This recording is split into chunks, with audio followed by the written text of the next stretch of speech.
नमस्कार दोस्तों, स्वागत है आप सभी का अपने YouTube चैनल में।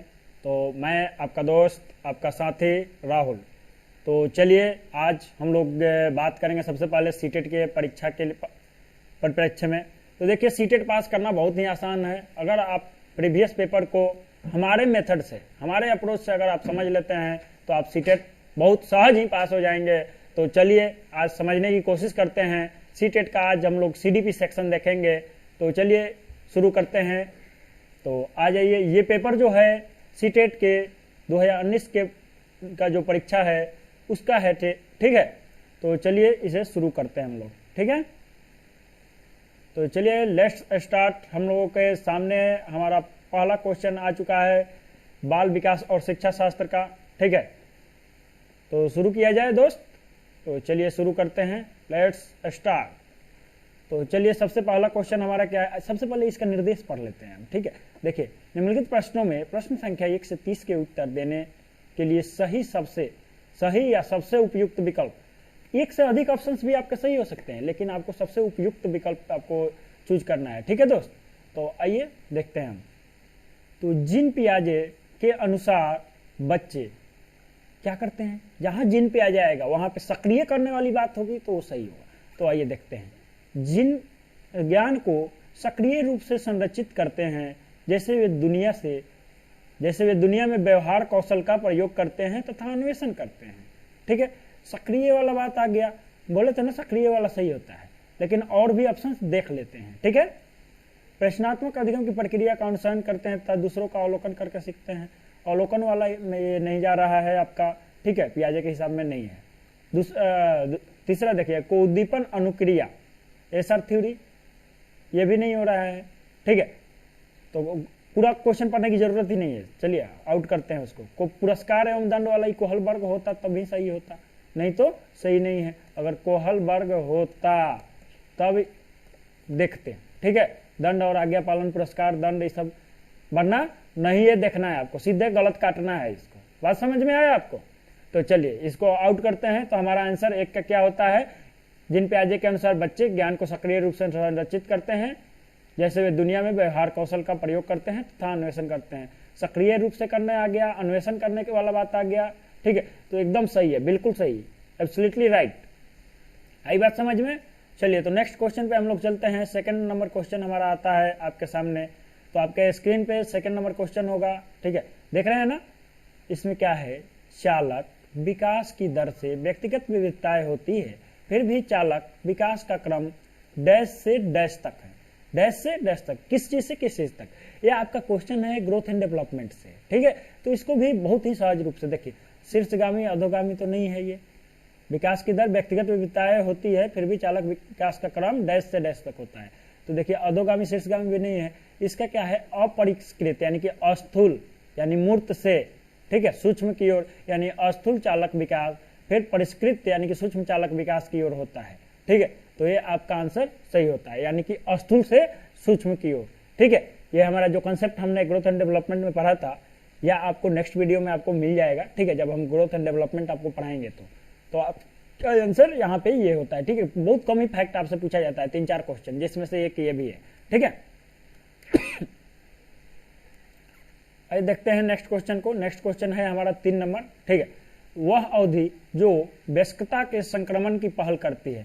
तो देखिए, कुछ अवधि जो है हम आपको बता देते हैं सबसे पहले, ठीक है। सबसे पहले जो होता है गर्भावस्था, ठीक है। इसका समय क्या होता है, 0 से 280 दिन, ठीक है। इसके बाद में आता है शैशवावस्था, केवल हम स्टैंडर्ड बता रहे हैं आपको, ठीक है। कई सारे मनोवैज्ञानिक हैं, सबका अलग अलग दिए हैं लोग, ठीक है।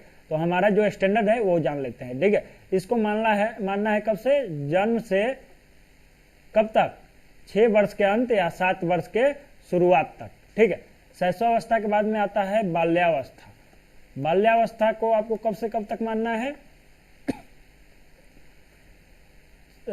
7 वर्ष के शुरुआत से, ठीक है, 7 वर्ष के शुरुआत से लेके 12 वर्ष तक के अंत या 13 वर्ष के शुरुआत तक, ठीक है। इसके बाद में आता है हमारा किशोरावस्था। इसके बाद हमारा आता है किशोरावस्था। किशोरावस्था को कब से कब तक माना गया है? 12 वर्ष के अंत या 13 वर्ष के शुरुआत से 18 वर्ष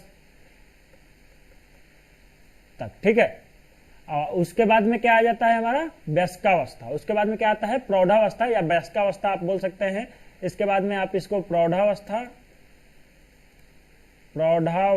या वयस्कावस्था भी आप इसको बोल सकते हैं, ठीक है। ये कब से होता है? 18 वर्ष से ऊपर। 18 वर्ष से ऊपर, 18 वर्ष से ऊपर जो होगा ये होगा, ठीक है। तो दोस्त ये देखिए 18 वर्ष इधर 18 वर्ष, तो ये कौन सा हो जाएगा? संक्रमण का काल कौन हो जाएगा? किसका? वयस्कता के संक्रमण का काल कब हो जाएगा? वयस्कता कब होता है? मानते हैं ना कि 18 वर्ष तब वयस्क हो जाता है बालक, तब उसको वोट देने का अधिकार मिल जाता है कि नहीं? तो देखिए वयस्कता कब माना जाता है? 18 वर्ष के आसपास में। तो यहाँ पे कौन संक्रमण करेगा? किशोरावस्था करेगा। किशोरावस्था जो है ना ये प्रौढ़ावस्था से जाके मिलेगा। आई बात समझ में? संक्रमण का काल क्या हो जाएगा? प्रौढ़ावस्था। चलिए वेरी गुड, आप लोग बहुत अच्छा समझ रहे हैं, ठीक है। तो आपका 3 का आंसर हो जाता है 1, किशोरावस्था, ठीक है।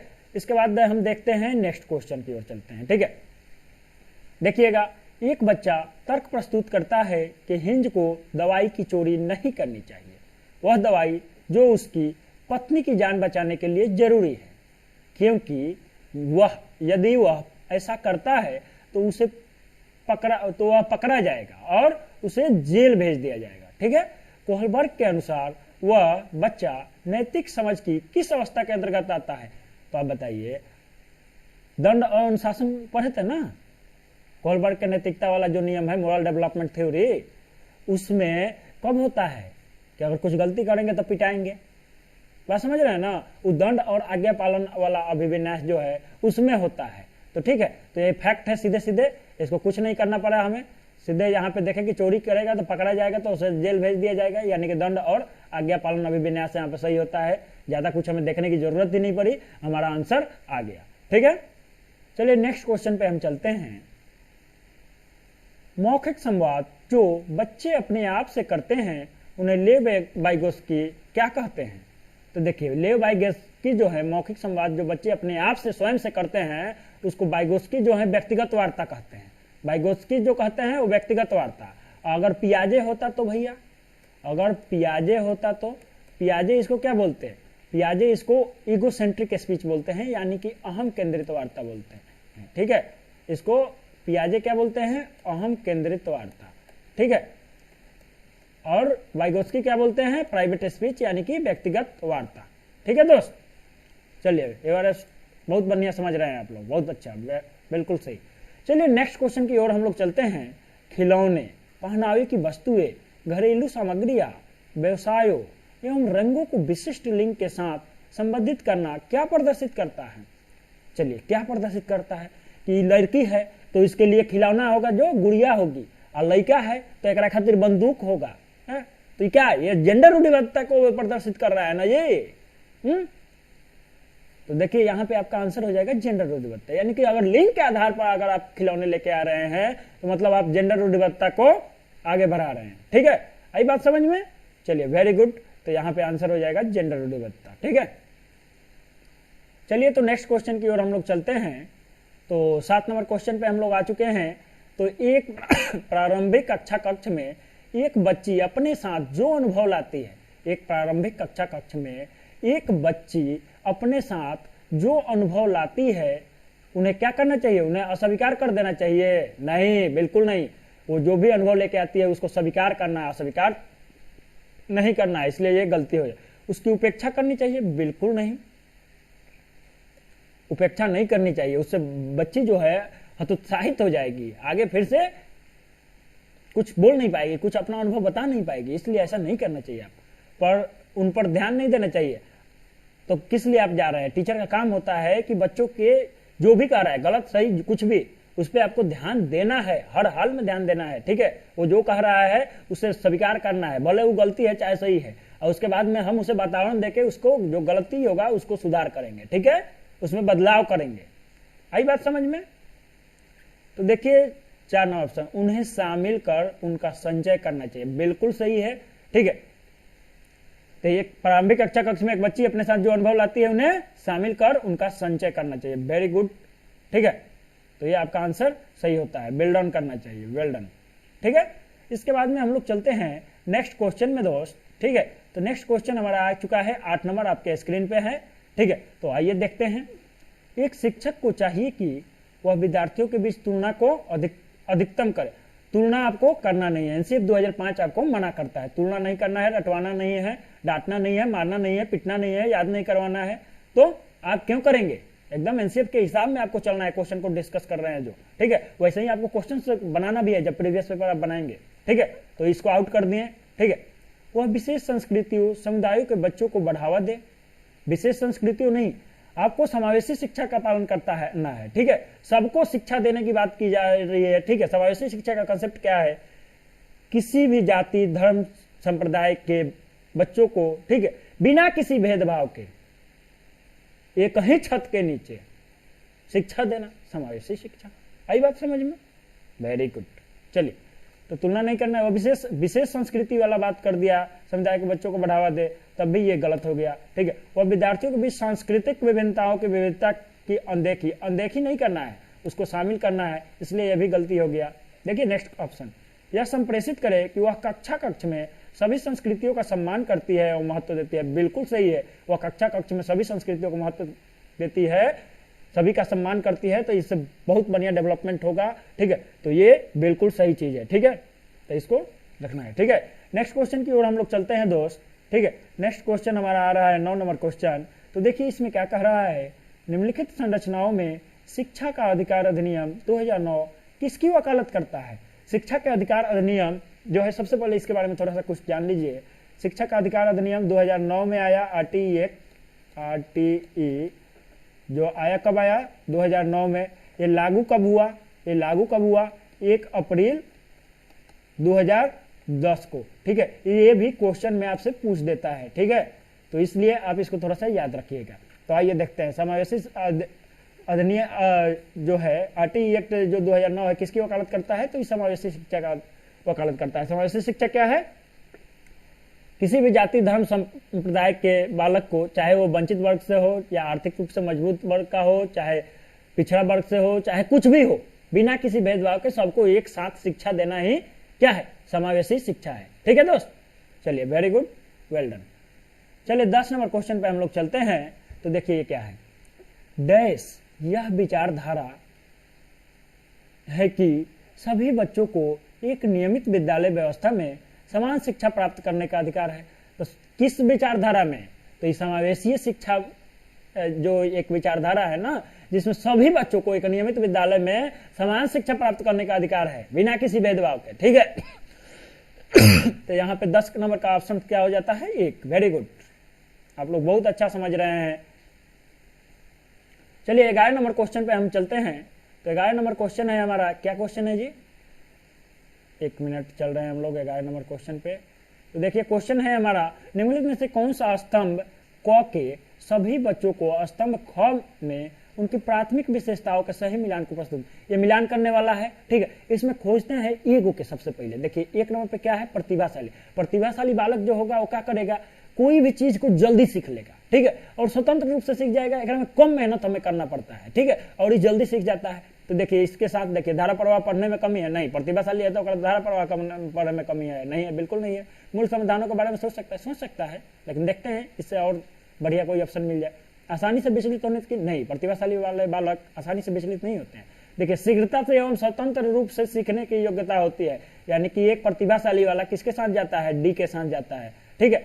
अब देखिएगा अधिगम अशक्तता वाले बालक जो हैं, अधिगम अशक्तता वाले जो बालक होंगे ये आसानी से विचलित हो जाएगा, ठीक है, आसानी से विचलित होने की आदत है इसमें, ठीक है। तो ये अधिगम वाला ये किसके साथ जाएगा, सी के साथ जाएगा, यानी कि 2 नंबर के साथ जाएगा, सी के साथ जाएगा 2 नंबर, ठीक है।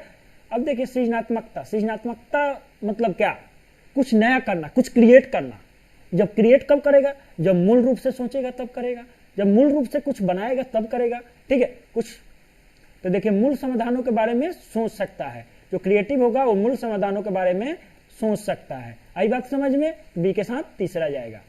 अब देखिए अब कौन सा बचा है, ये बचा है, ये क्या है, अवधान कमी, अति सक्रियता, व्यतिक्रम, ये क्या हो जाएगा, धारा प्रवाह पढ़ने की कमी। ठीक है दोस्त, धारा प्रवाह पढ़ने की कमी, यानी कि 4 का किसके साथ जाएगा, ए के साथ जाएगा। ठीक है,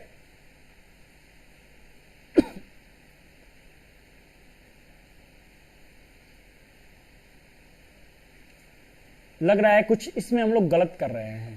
ठीक है, इसमें कुछ हम लोग गलत कर रहे हैं। ठीक है, इसको हम मिटाते हैं, इरेज करते हैं। रुक जाइए, इसको फिर से समझाने की कोशिश करेंगे। ठीक है दोस्त, तो आइए शुरू करते हैं हम।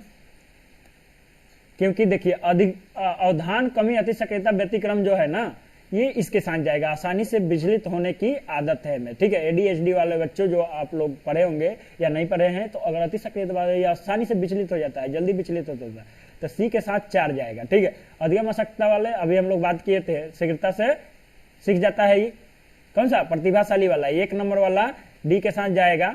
अब आइए अधिगम अशक्तता वाला जो बालक होगा, ये क्या करेगा, इसका में धारा प्रवाह पढ़े के कमी होगा, यानी कि दू के साथ जाएगा। ठीक है, ये दू के साथ जाएगा।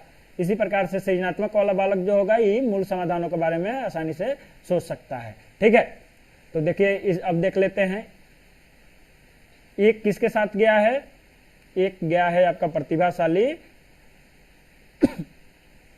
4 के साथ। किसके साथ गया है, 4 के साथ। एक किसके साथ गया है, 4 के साथ, यानी कि डी के साथ गया है।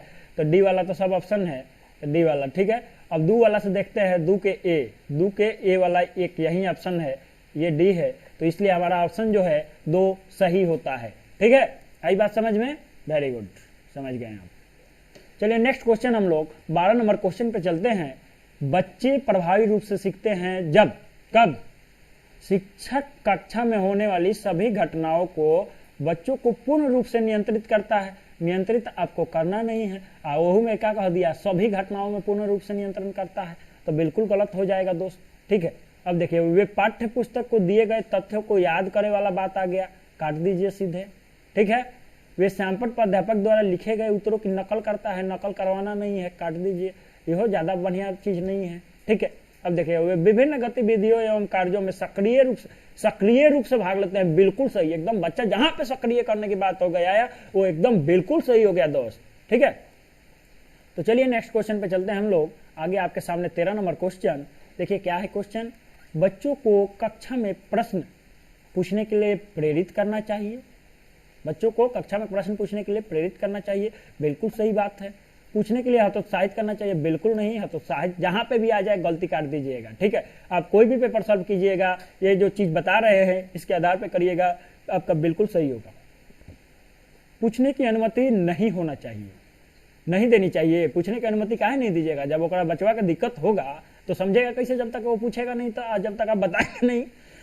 इसलिए तो ये तो गलत बात है, एकदम अनुमति होना चाहिए। पूछने से रोकना चाहिए, बिल्कुल नहीं, उसको प्रोत्साहित करना चाहिए, प्रेरित करना चाहिए, न कि रोकना चाहिए। ठीक है, तो इसलिए 13 का ऑप्शन जो होता है ये होता है सही आपका। ठीक है, तो चलिए आइए आते हैं नेक्स्ट क्वेश्चन पे। निम्नलिखित में से कौन सी एक मुख्य प्रक्रिया नहीं है, कौन सी एक मुख्य प्रक्रिया नहीं है जिसके द्वारा सार्थक अधिगम घटित होता है।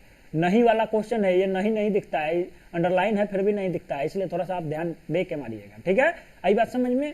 तो देखिए, कंठस्थीकरण एवं स्मरण आपको याद नहीं करवाना है, स्मरण नहीं करवाना है, ये तो बिल्कुल सही बात है, एकदम नहीं करवाना है, तो ये नहीं दे रहा है, तो हमारा 90% आंसर ये होगा। लेकिन आगे देख लेते हैं ऑप्शन, कहीं इससे भी कोई कमजोर तो नहीं ना है। पुनरावृत्ति एवं अभ्यास तो चलेगा, निर्देश एवं संचालन भी चलेगा, अन्वेषण एवं पारस्परिक क्रिया है तो एकदम पॉजिटिव वर्ड है। तो यहाँ पे सबसे अगर मुख्य प्रक्रिया नहीं है, निम्नलिखित कौन सी एक मुख्य प्रक्रिया नहीं जिसके द्वारा सार्थक अधिगम घटित होता है, तो ये कंठस्थीकरण और स्मरण एकदम गलत चीज है, इसलिए आपका यही सही है, बाकी सब गलती है। ठीक है, आई बात समझ में, आपका आंसर क्या हो जाएगा, 14 का 1। आई बात समझ में, वेरी गुड। तो चलिए नेक्स्ट क्वेश्चन पे हम लोग चलते हैं। 15 नंबर क्वेश्चन आपके सामने आ चुका है, तो आइए देखते हैं इसका क्या होता है। जब शिक्षक को विद्यार्थियों एवं उनकी योग्यताओं के बारे में सकारात्मक विश्वास होता है, तब विद्यार्थी क्या करेगा। अगर हमें पढ़ा रहे हैं, हमें पता है कि बचवा जो है सीख जाएगा, हमें सकारात्मक एकदम हम सोच रहे हैं, हमें विश्वास है कि सीख ही जाएगा, तो हम बढ़िया से सिखाने की कोशिश करेंगे। 1 मेथड 2 मेथड कई सारे अप्रोच अपनाएंगे और बच्चे को सिखा के ही मानेंगे। ठीक है, तो इसका प्रभाव पड़ेगा, सीखने के लिए उत्सुक एवं प्रेरित होगा बच्चा। ठीक है, निश्चिंत हो जाते हैं कि सीखने के लिए किसी भी प्रयास को बंद कर देना चाहिए। बिल्कुल नहीं, ये एकदम गलती बात है। ठीक है, जब तक आप प्रयास नहीं करिएगा सिखाने का तब तक बच्चा कैसे सीखेगा। काटिए, का उत्साह भंग हो जाता है, दबाव में आ जाते हैं, ये बहुत गलत बात है। काटिए इसको। किसी भी रूप से प्रभावित नहीं होता है, बिल्कुल प्रभावित होता है, सीखने के प्रति उत्सुक एवं प्रेरित होगा बालक। ठीक है, इसलिए बी पॉजिटिव, बी हैप्पी। अब आइएगा देखते हैं क्वेश्चन, बच्चों की गलतियां प्रदर्शित करती है कि बच्चे कितने लापरवाह हैं। नहीं, बिल्कुल नहीं, बच्चों की अंतर्दृष्टि देती है उसकी गलतियां। आई बात समझ में? देखिए, बार बार अभ्यास करने की बात आ गई, गलती काट दीजिए सीधे। ठीक है, अधिगम का एक भाग है तथा उनके विचारों में अंतर्दृष्टि देती है। बिल्कुल सही, एकदम बिल्कुल राइट। आई बात समझ में? शिक्षण अधिक्रिया अधिगम प्रक्रिया में महत्वहीन नहीं है, महत्वपूर्ण है, इसलिए ये भी आउट। ठीक है, आपका आंसर क्या हो गया? अधिगम का एक भाग है तथा उनके विचारों में अंतर्दृष्टि देती है। बिल्कुल सही है। तो आइए नेक्स्ट क्वेश्चन पे चलते हैं हम लोग। मूल्यांकन को एक अलग गतिविधि के रूप में लेना चाहिए? बिल्कुल नहीं, साथ में चलना चाहिए। ठीक है, शिक्षण अधिगम प्रक्रिया का एक भाग होना चाहिए। सही बात है। ठीक है, केवल नंबरों के संदर्भ में देखना चाहिए? बिल्कुल नहीं, नंबर से तो मतलब नहीं रखना चाहिए आप लोगों को। ठीक है, वस्तुनिष्ठ प्रकार के लिखित कार्यों पर आधारित होना चाहिए? बिल्कुल नहीं, अधिगम प्रक्रिया का एक भाग होना चाहिए। ठीक है, इसके अलावा कुछ नहीं होना चाहिए। ठीक है, सीखने सिखाने की प्रक्रिया का एक भाग होना चाहिए मूल्यांकन, बस। अब देखिएगा, संरचनात्मक दृष्टिकोण की बात करेगा ये क्वेश्चन, 18 नंबर क्वेश्चन। संरचनात्मक दृष्टिकोण के अनुसार अधिगम क्या है? तो देखिए, संरचनात्मक दृष्टिकोण क्या कहता है कि बच्चे को सक्रिय रूप से और सीखने में मदद किया जाए और सीखने को एक सामाजिक प्रक्रिया के रूप में लेके आया जाए। आई बात समझ में? तो संरचनात्मक दृष्टिकोण के अनुसार अधिगम क्या है? एक सक्रिय एवं सामाजिक प्रक्रिया है। निष्क्रिय कर रहा है तो गलती हो गया, और व्यक्तिपरक भी कर रहा है तो वो गलती हो गया। ज्ञान के अर्जन की प्रक्रिया, ज्ञानवान के चक्कर में नहीं रहना है, ज्ञान को सूचना मानने से बचना है। आई बात समझ में? अनुभव के परिणाम के रूप में व्यवहार में एक परिवर्तन होने की प्रक्रिया। यहाँ पे सबसे बढ़िया यहाँ पे संरचनात्मक दृष्टिकोण का जाता है एक सक्रिय एवं सामाजिक प्रक्रिया। ठीक है, आई बात समझ में? कंस्ट्रक्ट करने की बात कर रहा है, कंस्ट्रक्टिव अप्रोच अपनाने की बात कर रहा है। देखिए, नीचे लिखी हुई स्थिति किस सिद्धांत को दर्शाती है? किस सिद्धांत को दर्शाती है? चलिए पढ़ के देखते हैं। ठीक है, जो विद्यार्थी अच्छा प्रदर्शन नहीं कर पाते हैं वे महसूस करते हैं कि वे पर्याप्त रूप से अच्छे नहीं हैं और हतोत्साहित महसूस करते हैं। उसके अंदर संवेग आ गया कि अरे भैया, हम तो अच्छे नहीं हैं, हमारा पढ़े में दिक्कत है, हम तो बुड़बक्के हैं। तो ये बहुत गलत बात है। ठीक है, तब उनमें बिना प्रयास के कार्य को छोड़ देने की संभावना होती है। तब जो समझ लेगा कि हम सीखेंगे ही नहीं तो वो तो छोड़ ही देगा ना, तो ये गलत बात हो जाएगा ना दोस्त। तो देखिए, यहाँ पे क्या हो जाएगा? संज्ञान संवेग अलग नहीं है। यही से वो जब उसके अंदर संवेग ये उत्पन्न हो रहा है तब जाके ये छोड़ दे रहा है। तो संज्ञान एवं संवेग अलग नहीं है। ये आपका आंसर इसके आधार पर हो जाता है। आई बात समझ में? आगे ये वेरी गुड, वेरी गुड, बहुत समझदार हैं आप। चलिए नेक्स्ट क्वेश्चन पे हम चलते हैं। हमारा क्वेश्चन आ चुका है 20 नंबर क्वेश्चन। 20 नंबर क्वेश्चन क्या कहता है, आइए देखते हैं। एक शिक्षक बच्चों को प्रभावी रूप से समस्या का समाधान करने में सक्षम बनाने के लिए किस तरह से प्रोत्साहित कर सकती है? तो आइए देखते हैं। पाठ्यक्रम के सभी प्रश्नों को व्यवस्थित तरीके से समाधान लिखकर, बिल्कुल गलत बात है। व्यवस्थित तरीके से समाधान लिख के, अरे बच्चों को कुछ करे का मौका देना चाहिए ना। आप ही लिख दीजिएगा तो बच्चों क्या करेगा जब वो करे का अवसर नहीं मिलेगा? तो रटंतु तोता बनाना है आपको? बिल्कुल नहीं, रटंत से मुक्त कर रहा है एनसीएफ 2005 आपको। रटंत वाला सारा मेथड खत्म है यार। ठीक है, याद नहीं करवाना है, रटवाना नहीं है, डांटना फटकारना नहीं है। ठीक है, तो इसको काट दीजिए। इसमें भी पाठ्य पुस्तक आ गया, काट दीजिए। पाठ्यचर्या रहे तो वहां पे सही हो जाएगा, पाठ्य पुस्तक आ जाए काट दीजिए। ठीक है, पाठ्य पुस्तक में एक ही प्रकार के प्रश्नों को एकदम गलती बात ही आ जाए तब वो काट दीजिएगा। यही दिख रहा है ना, काट दीजिएगा। जोड़ देने वाला बात होगा, काट दीजिएगा। ठीक है, पुस्तक में दी गई सूचनाओं के कंठस्थीकरण आ गया, काट दीजिएगा। ठीक है, याद करना आ जाए काट दीजिएगा, स्मृति करना आ जाए काट दीजिएगा। बच्चों को समस्या के बारे में सहजानुभूत अनुमान लगाने एवं बहु विकल्पों को देखने के लिए प्रोत्साहित करना चाहिए। बिल्कुल सही बात है दोस्त, एकदम एब्सोल्युटली राइट, बहुत ही पॉजिटिव ऑप्शन है। तो आपका आंसर यही होता है। ठीक है, चलिए नेक्स्ट ऑप्शन पे चलते हैं हम लोग। नेक्स्ट क्वेश्चन 21 नंबर क्वेश्चन आपके लोगों के सामने है। क्या है क्वेश्चन आपका? वह विधियां जिनके प्रयोग से विद्यार्थियों की स्वपहल व प्रयास शामिल है निम्न में से किसका उदाहरण है? किसका उदाहरण है दोस्त? चलिए बता दीजिए। देखिए, स्वपहल यानी कि उसका स्वयं का पहल यानी कि अधिगमकर्ता केंद्रित विधि हो जाएगा। अंतर व्यक्तिक यानी कि दूसरे का अगर करते हैं तब पता चलता है, निगमनात्मक यानी कि नियम से उदाहरण की हो, ये तो एकदम नहीं होगा। अंतर व्यक्तिक यानी कि दूसरे का देखना होता तब जाके होता। परंपरागत विधि यह नहीं होगा। तो यहाँ पे क्या होगा, अधिगम कर्ता केंद्रित, अधिगम कर्ता केंद्रित विधि। ठीक है, वह विधि जिनके प्रयोग में विद्यार्थियों की स्व पहल व प्रयास शामिल है, वो कौन सी विधि कहलाती है, अधिगम कर्ता केंद्रित विधि। ठीक है, आई बात समझ में जी, वेरी गुड। चलिए 22 नंबर क्वेश्चन पे हम चलते हैं। हमारा क्वेश्चन आ गया है हमारे सामने, हमारे स्क्रीन पे, तो देखिएगा। बुद्धि के बारे में निम्नलिखित कथनों में से कौन सा सही है। बुद्धि के बारे में कौन सा कथन सही है, आइए देखते हैं। बुद्धि अभिसारी रूप से सोचने की योग्यता है ना। बुद्धि अनुभव के परिणाम के रूप में व्यवहार में एक अपेक्षाकृत अस्थायी परिवर्तन है, नहीं, अस्थायी नहीं है। ठीक है, बुद्धि एक अनुवांशिक विशेषज्ञ है। देखिए, इस समस्या के आधार पर बुद्धि में बदलाव हो सकता है। ठीक है, और आपके मैच्योरिटी के आधार पर भी इसमें बदलाव होता है धीरे धीरे। ठीक है, बुद्धि एक अनुवांशिक विशेषक है जिसमें मानसिक गतिविधियों जैसे स्मरण एवं तर्क शामिल होती है, बिल्कुल नहीं। बुद्धि बहुआयामी है, मल्टी डायमेंशनल है, वेरी गुड। जिसमें बुद्धि परीक्षणों के द्वारा पूर्ण रूप से परिमाण न की जाने वाली कई योग्यताएं शामिल है, बिल्कुल सही बात है। ठीक है, आई बात समझ में, वेल डन। निम्नलिखित में से कौन सा प्राथमिक समाजीकरण माध्यम है, कौन सा प्राथमिक समाजीकरण माध्यम है। तो देखिएगा, प्राथमिक वाला माध्यम कौन सा है, परिवार, प्राथमिक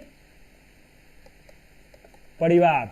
ठीक है, द्वितीय कौन सा हो जाएगा, द्वितीय क्या हो जाएगा, विद्यालय और पास पड़ोस। ठीक है, ये सब हो जाएगा, आई बात समझ में। द्वितीय क्या, गौण आप बोल सकते हैं इसको। प्राथमिक क्या हो जाएगा, परिवार हो जाएगा। ठीक है, जीन पियाजे के सिद्धांत के अनुसार, जीन पियाजे के सिद्धांत का प्रमुख प्रस्ताव है कि, क्या प्रमुख प्रस्ताव है, बच्चों की सोच वयस्कों से निम्न होती है, बिल्कुल नहीं। बच्चों की सोच वयस्कों से बेहतर होती है, यह भी नहीं कह सकते हैं। बच्चों की सोच मात्रात्मक रूप से वयस्कों से भिन्न होती है, नहीं। बच्चों की सोच गुणात्मक रूप से वयस्कों से भिन्न होती है, बिल्कुल सही। ठीक है, आपको जीन पियाजे जब पढ़ाएंगे तो इसका फैक्ट आपको लिखवाएंगे। ठीक है, आप उसको लिख लीजिएगा, कभी उसके बाद गलती नहीं होगा। अभी भी जो चीज आप देख रहे हैं, जीन पियाजे के सक्रिय रूप करे वाला बात हो जाए, गुणात्मक रूप से वयस्कों से भिन्न करे वाला बात हो जाए, तो एकदम बिल्कुल सही है। तो 24 का आपका 4 सही होता है। ठीक है, आइए 25 नंबर क्वेश्चन। ये जो है ना, ये बड़ी फेवरेट क्वेश्चन है सीटेट के। ठीक है, एग्जामिनर फेवरेट क्वेश्चन है, ये हमेशा पूछ देता है। ठीक है, इसमें लोग गलती करके चलाते हैं। लोगों का लगता है कि जेंडर एक जैविक निर्धारक है, बल्कि नहीं, ये बायोलॉजिकल फैक्टर नहीं है। बायोलॉजिकल फैक्टर क्या है, बायोलॉजिकल फैक्टर जो है ये सेक्स है, मेल सेक्स, फीमेल सेक्स। ठीक है, मेल और फीमेल, ये बायोलॉजिकल है। ठीक है, जेंडर एक सामाजिक संरचना है। ठीक है, आई बात समझ में, जेंडर जो है एक सामाजिक संरचना है। ठीक है, ये बायोलॉजिकल कौन सा है, ये सेक्स आपका है। ठीक है, आई बात समझ में, वेरी गुड। तो चलिए अब चलते हैं नेक्स्ट। हम लोग निम्नलिखित में से कौन सा विकास के व्यापक आयामों की सही पहचान करता है। विकास के व्यापक पहचान की सही, व्यापक आयामों की सही पहचान कौन सा करता है, तो देखिए शारीरिक सबसे पहले, उसके बाद संज्ञानात्मक, फिर सामाजिक और फिर संवेगात्मक। सही बात है। ठीक है, इसमें देखिएगा यहाँ पे आध्यात्मिक आ गया, आध्यात्मिक वाला ऑप्शन आपको गलती कर देना है। ठीक है, काहे कि इस लेवल पे अध्यात्म की बात नहीं करना है। ठीक है, सामाजिक, शारीरिक, व्यक्तित्व, फिर स्व, इस सबसे बढ़िया क्या है, सबसे पहले शारीरिक। कौन सा व्यापक आयामों की सही पहचान करता है, तो सबसे पहले शारीरिक, शारीरिक के बाद में संज्ञानात्मक। ठीक है, उसके बाद में समाज और उसके बाद में संवेग। तो ये आपका ऑप्शन बिल्कुल सही होता है। ठीक है, 27 नंबर क्वेश्चन की ओर हम लोग चलते हैं। बच्चों और उनके अधिगम के संदर्भ में निम्नलिखित कथनों में से कौन सा सही है। कौन सा सही है भैया, सभी बच्चे सीखने के लिए स्वाभाविक रूप से प्रेरित होते हैं तथा सीखने में सक्षम होते हैं, बिल्कुल सही बात है। ठीक है, सभी बच्चे सीखने के लिए स्वाभाविक रूप से प्रेरित होते हैं तथा सीखने में सक्षम होते हैं, यही मान के आपको पढ़ाना ही है, बिल्कुल सही ऑप्शन सही है। ठीक है, आई बात समझ में। तो देखिए, बच्चों को सीखने के लिए अभिप्रेरणा तथा सीखने के लिए उनकी सक्षमता, केवल आ गया, लिमिट कर दिया, काट दीजिए इसका, अनुवांशिकता के रूप में, अनुवांशिकता के द्वारा ही पूर्व निर्धारित होती है, बिल्कुल काट दीजिए और काटिए, अब अनुवांशिकता आ गया था। ठीक है, बच्चों की सामाजिक आर्थिक पृष्ठभूमि उनकी प्रेरणा एवं अधिगम सक्षमता को निर्धारित एवं सीमित करती है, सीमित करने वाला बात आ गया, काटिए एकदम। बच्चों के अधिगम हेतु, प्रेरित करने हेतु उन्हें पुरस्कृत एवं दंडित करना है, बिल्कुल नहीं करना है, पुरस्कार दंड से दूर रहना है, परहेज करना है एकरा से। खाली कोहल वर्ग जब आएगा और जब वो दंड एवं आज्ञा पालन वाला आएगा वहीं पे करना है आप पुरस्कार वाला, ना तो नहीं करना है। एक और एकदम उपाय दंड वंड से दूर रखना है, पुरस्कार दंड सबसे। आई बात समझ में? चलिए नेक्स्ट क्वेश्चन पे हम लोग 28 नंबर क्वेश्चन पे चलते हैं। प्रगतिशील शिक्षा में बच्चों को किस तरह से देखा जाना चाहिए? छोटे वयस्कों के रूप में? निष्क्रिय अनुकारकों के रूप में? निष्क्रिय तो बिल्कुल नहीं, सक्रिय रहता तो चलता। अब देखिए सक्रिय अन्वेषकों के रूप में, बिल्कुल सही, सक्रिय अन्वेषकों के रूप में देखना चाहिए आपको। ठीक है, प्रगतिशील शिक्षा जो है इसी के रूप में देखता है बालकों को। ठीक है, खाली स्लेटों के रूप में, कोरा स्लेट भी नहीं। ठीक है, सक्रिय अन्वेषकों के रूप में ही आपका सही है। यहाँ पे हमने गलती का टिक मार दिया, वेरी बैड। ठीक है, सक्रिय अन्वेषकों के रूप में प्रगतिशील शिक्षा बच्चों को देखता है। ठीक है, लेव वाइगोस्की के अनुसार अधिगम, अधिगम क्या है जी? लेव वाइगोस्की के अनुसार एक सामाजिक गतिविधि है, एक व्यक्तिगत आय है, एक निष्क्रिय है, एक अनुबंधित है। देखिए लेव वाइगोस्की जहां आ जाए वहां पे सामाजिक आ जाए, एकदम बिल्कुल मार दीजिएगा आंख बंद करके। ठीक है, तो इसलिए लेव वाइगोस्की के अनुसार अधिगम एक सामाजिक गतिविधि है। ठीक है, सोशल इंटरेक्शन, सामाजिक अनन्य क्रिया, ये सब वाला एकदम ऑप्शन मारिएगा, दगाक से सही होगा। ठीक है, नेक्स्ट क्वेश्चन की ओर हम लोग चलते हैं दोस्त। तो चलिए हमारा आज का इस वीडियो का लास्ट क्वेश्चन आ चुका है हमारे स्क्रीन पे। ठीक है, तो इसको देख लेते हैं। निम्नलिखित में से कौन सा पूर्व क्रियात्मक अवस्था काल के बच्चे को विशेषित करता है? तो ये कौन सा करता है? तो देखिए ये आप पढ़िएगा। ठीक है, आपको पढ़ा देंगे। ठीक है, ये कौन सा पियाजे के नियम के आधार पे है, तो ये आपका एक फैक्ट है। इस अवस्था में क्या होता है?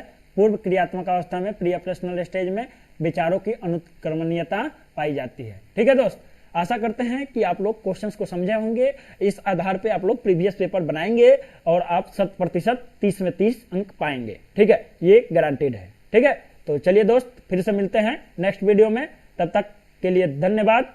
सीताराम, दुआ सलाम।